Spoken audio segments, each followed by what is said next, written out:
주님이 가르쳐 주신 기도를 함께 드리시겠습니다. 하늘에 계신 우리 아버지여, 이름이 거룩히 여김을 받으시오며 나라가 임하시오며 뜻이 하늘에서 이루어진 것 같이 땅에서도 이루어지이다. 오늘 우리에게 일용할 양식을 주시옵고 우리가 우리에게 죄 지은 자를 사하여 준 것 같이 우리 죄를 사하여 주시옵고 우리를 시험에 들게 하지 마시옵고 다만 악에서 구하시옵소서. 나라와 권세와 영광이 아버지께 영원히 있사옵나이다. 아멘. 하나님, 이 시간 우리가 말씀으로 기도와 찬양으로 예배하게 하시니 참으로 감사합니다. 간절히 예배하는 우리의 마음 가운데 주의 은혜와 사랑을 더하여 주시옵소서. 고난과 환난 가운데서 우리 주님을 향한 소망을 우리가 놓지 않기를 기도합니다. 연약한 우리에게 주님께서 도우시는 손길과 능력을 더하여 주시옵소서. 때때로 육신의 질병과 상처로 고통받을 때 온전한 회복을 누리게 하시고 세상을 살아가며 여러 가지 고난과 시험을 겪을 때 승리할 수 있는 주의 성도 되게 하여 주시옵소서.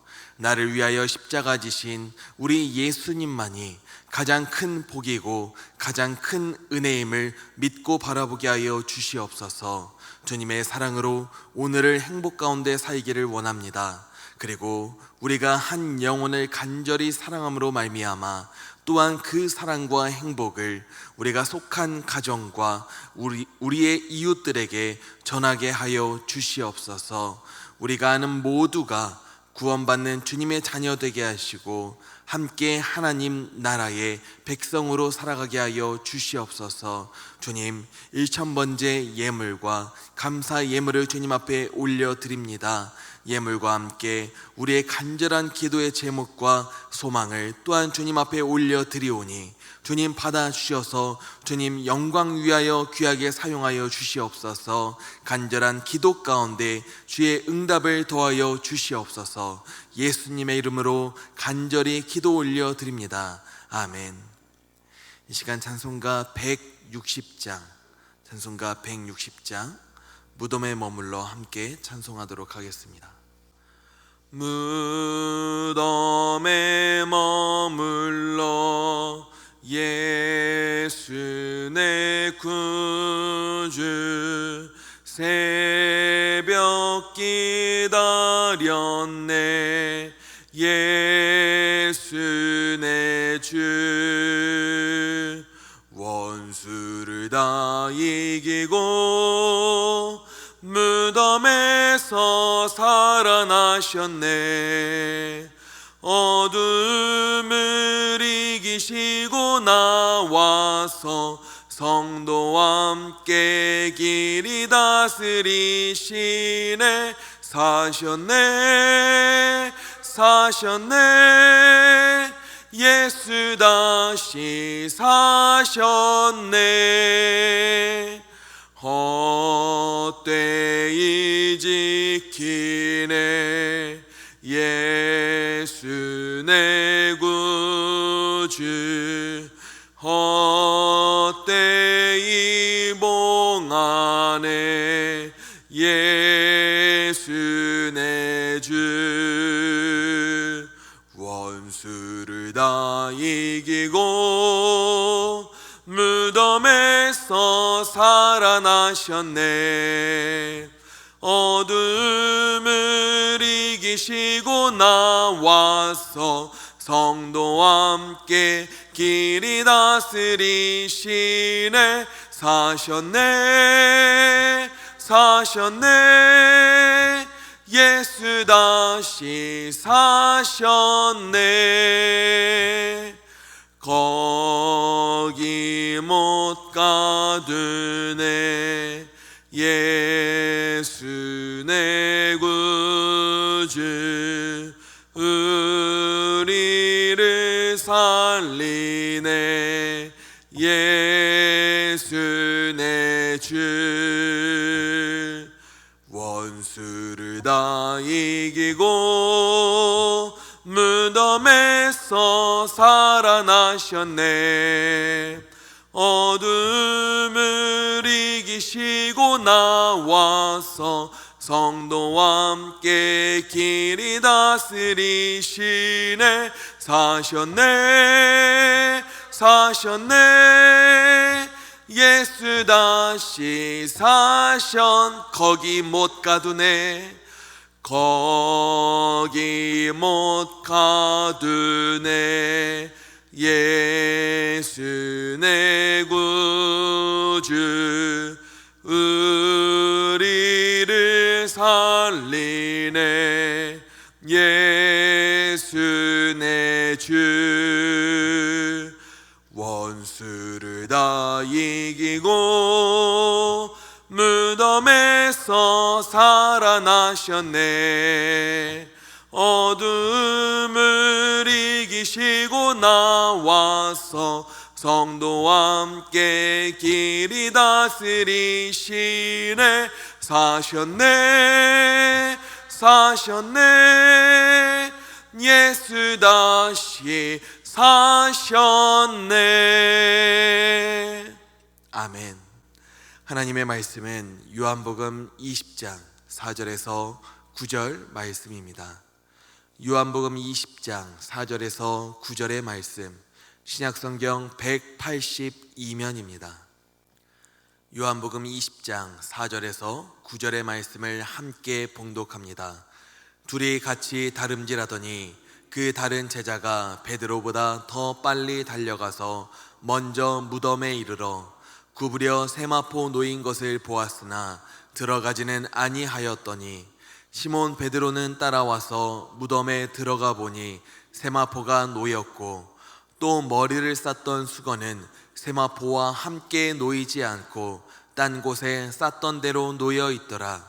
그때야 무덤에 먼저 갔던 그 다른 제자도 들어가 보고 믿더라. 그들은 성경에 그가 죽은 자 가운데서 다시 살아나야 하리라 하신 말씀을 아직 알지 못하더라. 아멘. 9월의 성품은 정돈입니다. 우리가 흔히 생각하는 정돈이란 바로 정리를 잘하는 것입니다.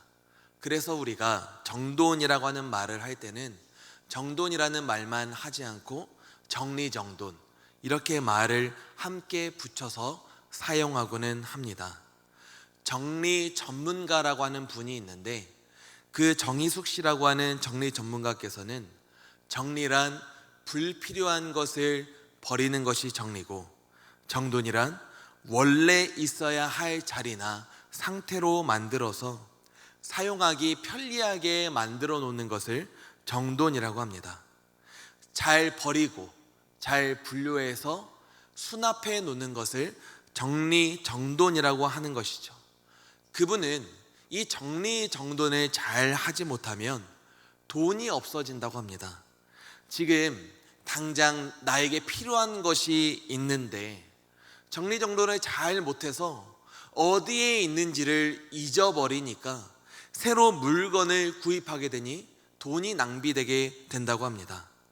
또 물건을 찾다 보니까 거기에 쓰지 않아도 될 시간을 낭비하게 되고 그 과정 가운데 여러모로 스트레스를 받게 됩니다.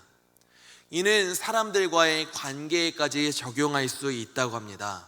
우리의 주변에는 계속해서 보존할 나에게 힘이 되어주는 좋은 사람이 있고 그리고 나에게 스트레스와 악영향을 주는 내가 정리를 해야 할 그 사람들이 내 주변에도 항상 함께 존재하기 때문입니다.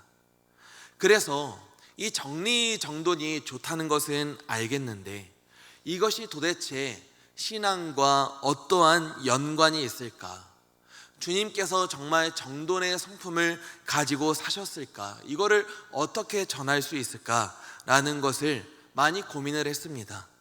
그리고 말씀을 준비하면서 이 정돈의 성품 또한 우리가 하나님의 말씀대로 살아감에 있어서 정말 중요한 주의 성품임을 깨달을 수 있었습니다. 처음 하나님께서도 천지를 창조하실 때 이 정돈의 성품으로 세상을 지으셨습니다. 천지를 창조하시며 꼭 필요한 것을 만드시고 남겨두셨습니다. 그리고 낮과 밤, 빛과 어둠을 나누고 분리하셨습니다. 나누어야 할 것은 나누시되 함께 둬야 할 것은 함께 두셨습니다. 그리고 하나님께서는 사람을 지으시고 말씀하시기를 너희를 만민 중에서 구별하였다는 말씀을 자주 하십니다. 여기서 구별하다는 말이 창세기 1장에 나누다는 말과 똑같은 단어입니다. 천지를 창조하신 하나님께서 자기의 형상을 닮은 당신의 자녀들이 세상과는 구별된 정돈된 삶을 살아가기를 간절히 바라고 계시다는 뜻입니다. 사랑하는 성도님들, 하나님께서 처음부터 정돈의 성품을 가지고 천지와 사람을 지으셨음을 믿으시기 바랍니다. 또한 오늘 본문 속 예수님의 잘 정돈된 세마포와 수건을 통해서도 우리는 주님께서 아주 중요한 메시지를 주심을 깨닫게 됩니다. 요한복음 20장을 보면은 두 부류의 증인이 나옵니다. 한쪽은 베드로와 또 다른 제자이고 한쪽은 막달라 마리아입니다. 갈릴리 막달라 출신의 여인 마리아는 귀신에 들려서 아주 괴로운 삶을 살아가다가 예수님을 만난 후에 고침을 받고 그 후에는 주님을 사모하며 평생에 주님을 따랐습니다. 주님을 정말 사랑했습니다. 주님이 돌아가시고 안식일이 끝나자마자 주님의 시신을 돌보기 위해서 누구보다 가장 빠르게 무덤으로 찾아간 것을 통하여서 우리는 그녀가 주님을 얼마나 사랑했는지를 알 수 있습니다. 로마 군인들이 지키고 있을 수도 있었고 커다란 돌이 무덤을 막고 있을 수도 있었습니다. 걱정이 됐지만 그래도 발걸음을 무덤 앞으로 옮겼습니다. 그런데 놀랍게도 무덤에 도착한 막달라 마리아가 본 것은 바로 열린 무덤이었습니다. 지키는 사람은 아무도 없이 이 커다란 돌문이 옆으로 옮겨져 있으니 뭐라고 추측할 수 있을까요? 당연히 누군가가 몰래 들어와서 주님의 시신을 훔쳐갔다고 생각했을 겁니다. 그래서 막달라 마리아는 시몬 베드로와 다른 제자에게 달려가서 분명히 사람들이 주님을 무덤에서 가져다가 어디에 둔 것 같은데 우리가 전혀 알지 못하겠습니다 라고 전합니다. 이 소식을 들은 베드로와 다른 제자가 무덤으로 앞다투어 달려갑니다. 그리고 무덤 속을 확인하기 시작합니다. 6절과 7절의 말씀입니다. 시몬 베드로는 따라와서 무덤에 들어가 보니 세마포가 놓였고 또 머리를 쌌던 수건은 세마포와 함께 놓이지 않고 딴 곳에 쌌던 대로 놓여 있더라. 그곳에는 예수님의 시신을 쌌던 세마포가 놓여져 있었고 주님의 머리를 쌌던 수건은 세마포와 다른 곳에 쌌던 대로 놓여져 있었습니다.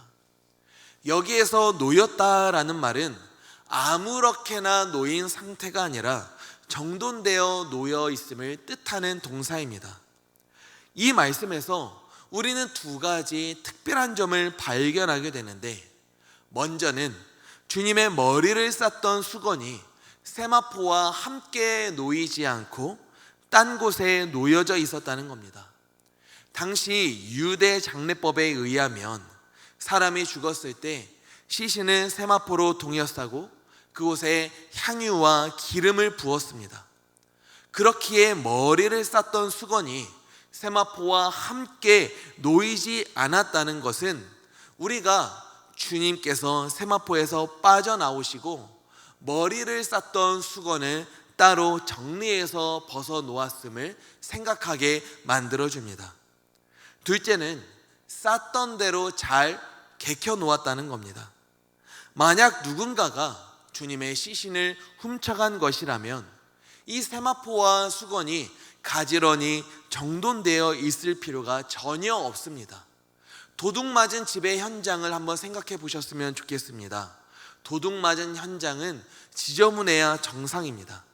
그냥 쌓여져 있는 채로 시신을 그냥 시신만 달랑 들고 가도 됩니다. 그 가운데 옷이나 수건이 벗겨지더라도 지저분하게 땅바닥에 떨어져 있어야 맞지, 그것들을 또다시 가지런하게 잘 개어놓고 정돈해서 놓고 갈 필요가 전혀 없습니다. 베드로가 무덤 안에 들어가서 확인해 보니 시신을 훔쳐갔다고 하기에는 너무도 가지런했고 잘 정돈되어 있었습니다. 없는 것은 예수님의 몸뿐이었습니다. 존 스토트 목사님은 그 광경을 이렇게 묘사합니다. 그들이 본 것은 나비가 벗어버리고 나온 번데기와 같았다. 흔히 우리는 빈 무덤을 부활의 증거라고 생각합니다. 하지만 그것으로는 온전치 않습니다.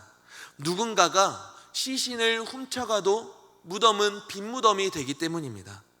하지만 빈 무덤과 함께 주님의 시신을 싸고 있던 세마포와 정돈된 수건이 있기에 우리는 그 광경을 바라보면서 예수 그리스도의 부활을 함께 믿고 바라볼 수 있게 되는 줄 믿습니다. 오늘 8절 말씀을 보면은 이렇게 기록이 되어 있습니다.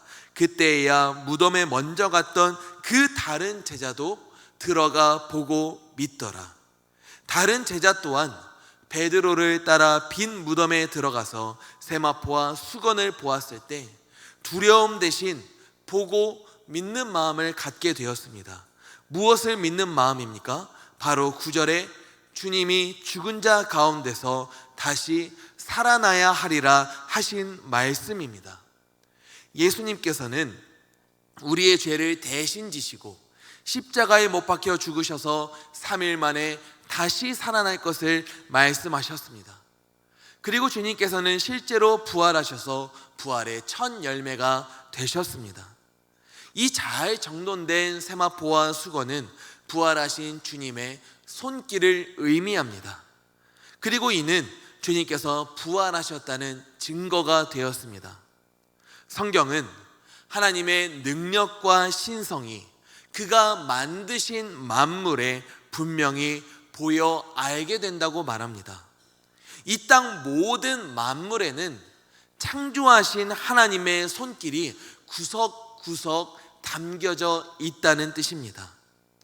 우리도 잘 정돈되어 있는 세마포와 수건을 직접 봤으면 더욱 좋았겠지만 그래도 괜찮습니다. 우리가 살아가면서 세마포와 수건을 정돈하여 놓으신 이 주님의 손길과 흔적을 우리의 삶 가운데 날마다 경험하고 느끼며 살아가고 있기 때문입니다. 주님께서 무덤 안을 보지 못하여서 여전히 시신이 도둑 맞았다 생각하므로 무덤 밖에 서서 울고 있던 마리아를 친히 만나 주셨고 그리고 믿게 하셨습니다. 그리고 주님께서 마리아를 만나 주신 것처럼 주님께서는 내가 힘들 때마다 위로해 주시고 지칠 때에는 힘을 더해 주시고 외로울 때는 나와 함께 동행해 주십니다. 그리고 내가 딴 길로 갈 때에는 나로 하여금 깨닫고 회개하게 해 주십니다. 그렇게 우리는 부활하신 주님을 더욱 믿을 수 있게 된 줄 믿습니다. 한번 우리 성도님들께서 나의 삶을 생각해 보셨으면 좋겠습니다. 우리의 살아온 삶을 되돌아보면 내 삶 구석구석마다 주님의 손길과 흔적이 닿아 있음을 우리가 믿고 바라보게 되지 않습니까? 그러므로 우리 사랑하는 성도님들께서 부활하신 주님을 끝까지 믿고 날마다 감사하며 살아가실 수 있기를 간절히 소망합니다. 주님께서 내 삶 구석구석 나의 주님의 손길을 더하시고 주님의 흔적을 더하셔서 우리로 하여금 주님의 부활을 믿게 하신 것처럼 오늘 하루도 저와 우리 성도님들이 세상과 우리의 이웃을 향하여서 우리 주님의 손길을 내밀어서 함께 이 부활의 역사에 동참할 수 있게 만들기를 주님의 이름으로 간절히 기도하고 소망합니다. 기도하도록 하겠습니다. 하나님 아버지 감사합니다. 이 주님께서 창조하신 만물을 돌아보면은 주님의 손길과 흔적이 구석구석 닿아 있음을 우리가 믿고 바라보게 됩니다. 또한 빈 무덤과 함께 잘 정돈되어져 있는 세마포와 그 수건을 바라볼 때 우리가 주님의 부활을 더욱 믿고 바라보게 됩니다. 그와 함께 내 삶 구석구석마다 주님의 손길이 닿아져 있으니 우리가 주님을 의심하지 않고 주님을 믿게 되었습니다. 하나님, 우리가 정돈되어져 있는 주님의 손길을 통하여서 주의 살아계심과 주의 역사하심을 우리가 믿을 수 있게 하여 주시옵소서. 그리고 주님께서 나의 삶을 구석구석마다 만져주신 것처럼 우리가 주님의 이 손길과 흔적을 우리의 세상을 향하여서 우리의 이웃을 향하여서 내밀 수 있는 복된 하루 될 수 있도록 주께서 인도하여 주시옵소서. 예수님의 이름으로 간절히 기도 올려드립니다. 아멘. 이 시간 우리가 함께 기도할 때 주님, 우리가 나의 삶 구석구석에서 느끼는 주님의 정돈된 손길과 흔적을 통하여서 주의 살아계심과 부활을 믿게 하여 주시옵소서. 우리의 교회가 세상과 이웃 가운데 손길을 내밀어 살아계신 주님을 전하게 하여 주시옵소서. 이 땅이 부활의 주님을 믿음으로 말미암아 구원의 역사에 함께 동참하게 하여 주시옵소서. 이 시간 주님의 이름을 한번 부르짖고 우리 함께 기도하며 나아가겠습니다. 주여